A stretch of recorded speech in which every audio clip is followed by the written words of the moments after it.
This is our first problem on two-dimensional kinematics, two-dimensional motion. What's the problem? You wish to throw a stone across a pond. This is a pond, which is 40 meters wide. And let's start writing what is given. D is 40 meters. I call it D. D is 40 meters. The stone is thrown with initial velocity of magnitude 15 meters per second. I will write magnitude V naught of the initial velocity, which is 15 meters per second. And it is at angle 30 degrees. I will call this angle theta, and theta is 30 degrees above the horizontal. Okay. Will the ball make it across the pond? We don't know how to approach this problem. We wrote all these formulas. Now let's think about it. Let's summarize. What do we know? We know the acceleration of gravity is vertically down. There is force of gravity acting on this stone. And we will talk about forces a little bit later, but we know the acceleration of gravity. It is y component of acceleration. I'll keep pink for what is given. Ay is minus ay. Y component of acceleration is negative g, because y is up, our choice of coordinate system, g is down, projection is negative. What is a sub x? There is no acceleration in x direction. Ax is 0. We know both components of acceleration. What else do we know? We know the initial positions. We know that x at time moment 0 is equal to 0. And we know that y at time moment 0 is equal to 0. The stone starts at the origin. We know both components of the initial velocity. We will need them. So what is v naught x? X component of velocity at time moment 0. Let's find our right triangle. This is x component of velocity, and it is v naught cosine theta. And v naught y component of velocity at time moment 0 is this one. It is v naught sine of opposite angle. Okay, so now we know what we know. And let's figure out what do we need in this problem. We need to find the position. We need to find where this stone will land. And to find the position, let's follow our definitions that we wrote in previous videos for velocity, for position, and find the velocity first and then position first for each component separately. I will start with x component of the velocity. Vx is a function of time. We know that we can find it as ax of t dt. Ax is 0, great, plus arbitrary constant, and we need to find this constant from the initial conditions. Let's do it. Vx at time moment 0. Time moment 0, we have 0 plus c, and Vx at time moment 0 is v naught cosine theta. So what is x component of velocity?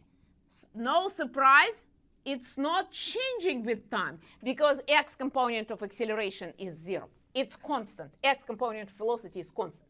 Now let's integrate it to find the position. How do we find the position? We remember our formulas. I hope you have them in front of you. X as a function of time is Vx of t dt. It is integral of our velocity, x component of velocity, v naught cosine theta dt. Remember, this is constant, so we have, I will keep writing here, v naught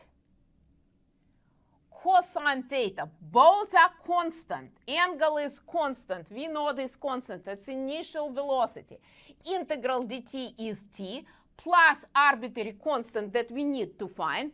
What is this arbitrary constant? We'll find it from the initial conditions. X at time moment 0. I plug in time moment 0. This guy is gone. Plus c.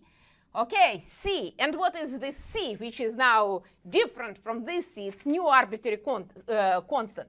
X at time moment 0, c. And what do we know? It is 0. What is the final expression for x at any time moment? This is not when it lands. It's at any time moment. We are writing the position at any time moment. And we are done. V naught cosine theta times time. And c is 0. We are making progress. So I will box this formula because we will be using it to solve the problem. Now I will do the same to find y component of position at any time moment. So first of all, y component of velocity. Vy as a function of time is integral ay of t dt. Ay is minus g dt, and this is equal to minus gt plus arbitrary constant. Every time I don't add indexes 1, 2, 3, 4 for constant, but every time I generate new constant that I need to find from the initial conditions. Vy at time moment 0.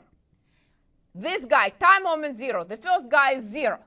Second guy is c, and what is this c? Vy at time moment 0 is v naught sine theta. Okay, so what is Vy as a function of time at any time moment? It is minus gt plus v naught sine theta. We know y component of velocity. I'm ready to find y component of the position of this whatever it is. What is this? Stone. Great. Integral Vy of t dt. Vy of t dt. Almost there. Integral minus gt plus v naught sine theta. I'm running out of the frame. If you don't see this dt, too bad. You have to see it. Never forget the variable of integration. So I take this integral. What is it? Minus gt squared over 2.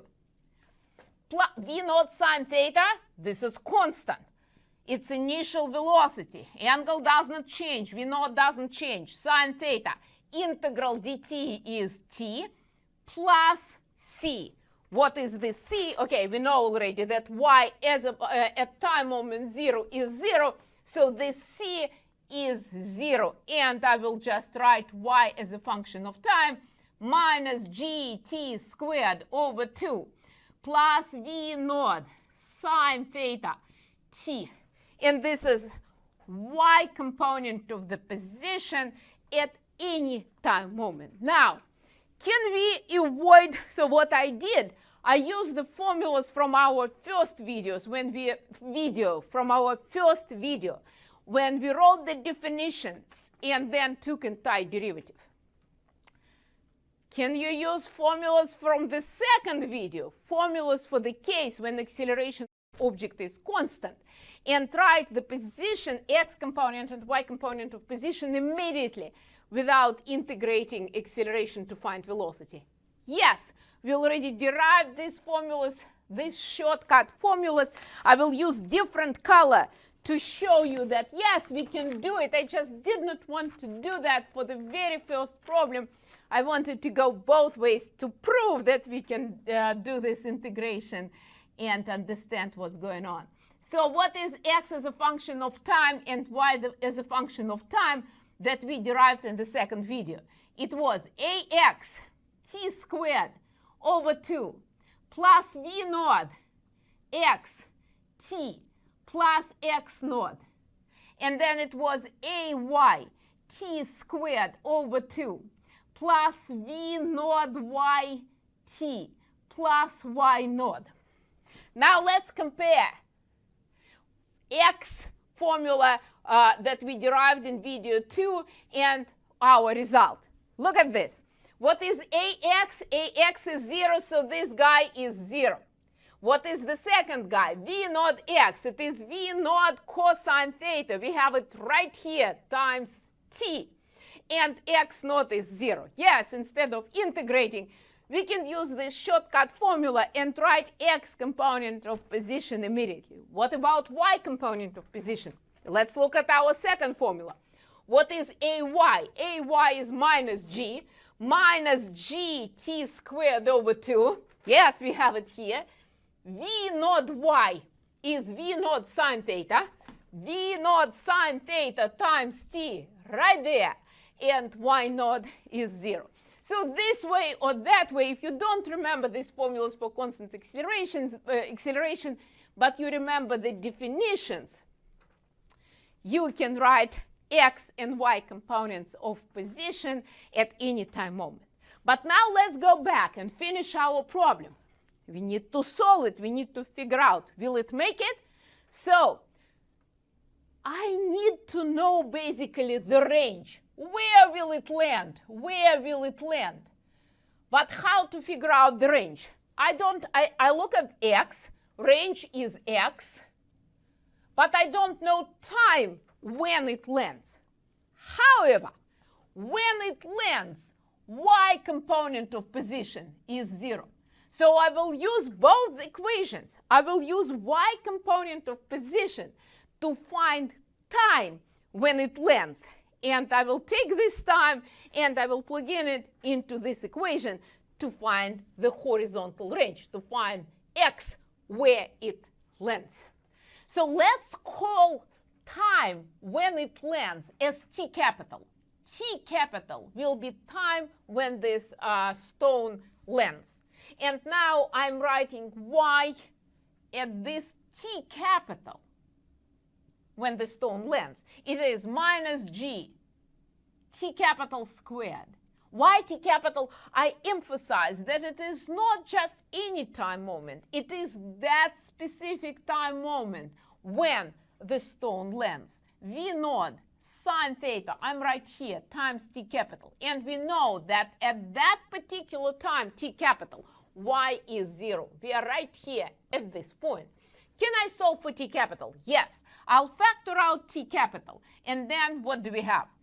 From this guy, I have minus g t capital over 2. From the second guy, I have plus v naught sine theta. And this is equal to 0. This equation has two roots.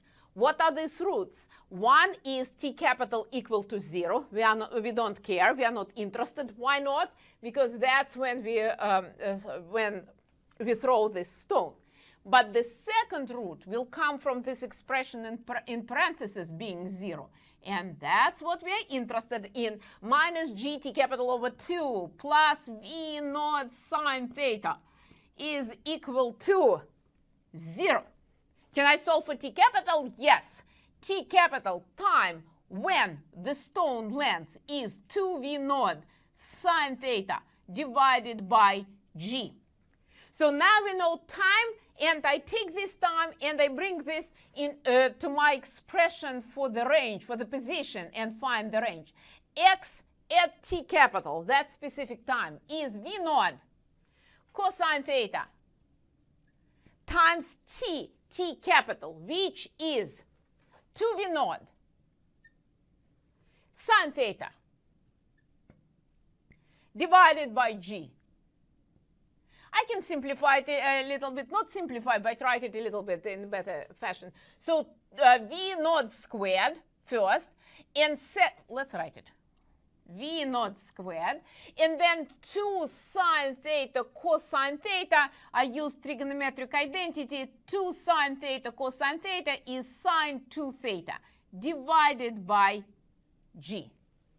Are you anxious? Will it make it across the pond or it won't? We need to plug in the numbers. But before we do it, so this is our x when this stone lands. Let's check the dimension, just in case. What is dimension of v naught squared? It is meters squared over seconds squared. This is velocity squared. Now g is meters per second squared. Are we getting what we want? Watch. Seconds squared. Gone. Meters squared. Yes, it's in meters as it has to be. This is distance. At least in terms of dimension, we did it correctly. Now we need to plug in the numbers. So what is x at this t capital? It is v0 squared, which is 15 meters per second squared. Then sine 60, because it is 2 theta, 2 times 30, divided by 9.8 meters per second squared. And if I did my calculations correctly, I got approximately 20 meters. This stone will not make it across the pond. It will land, not according to my picture, but it will land right in the middle of the pond. We solved the problem.